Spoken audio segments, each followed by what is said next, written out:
এই যে দেখেন গ্রেট তোরাক বাসের সাথে টেসলা কিন্তু লাগাই দিছে। 10 টাকার আমরা খুব কাছাকাছি গেলে দেখতে পারবো। আপনাদেরকে একটু জুম করে দেখাই। এই দেখেন অবস্থা, বাসের সামনে কিন্তু একদম টেসলা মুখোমুখি। টেসলা কিন্তু বাসের অনেকটা ভিতরে ঢুকে গেছে। আপনাদেরকে দেখানোর চেষ্টা করতেছি।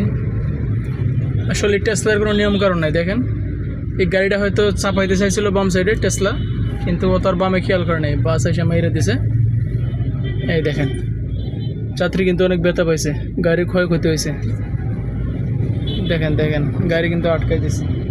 আর বাসের কিছু দোষ আছে, কারণ বাসওয়ালারা তো শুধু যাত্রীর দিকে ফলো করে, এরা তো ডানে বামে দেখে না মানুষ আছে নাকি। আর টেসলাগুলো কিন্তু খুব মারাত্মক, ওদের দিকে মানে সবসময় বাড়তি একটা নজর রাখতে হয়, কখন যেন ডাইনে বামে নিয়ে নেয়। একদিন এটার সম্মুখীন আমি নিজেই। একটা ট্রাক হঠাৎ করে হর্ন দিছে। আপনারা জানেন ট্রাক বাসের হর্ন তো খুবই বিকট শব্দ হয়। আর ওই হর্নের শব্দে ওই টেসলার ড্রাইভার বয়ে ফট করে একদম বাম পাশে চলে আসছে। আমি বাম পাশে ছিলাম, আমি তো অবাক। মানে সেকেন্ডের মধ্যে ডান পাশ থেকে বাম পাশে চলে আসছে, সামান্যর জন্য আমি পড়ে যাইনি। তো এই হচ্ছে অবস্থা। সবাই সতর্ক অবস্থা থেকে গাড়ি ড্রাইভ করবেন, বিশেষ করে অটোরিকশা এবং বাস থেকে দূরে থাকার চেষ্টা করবেন। ধন্যবাদ সবাইকে।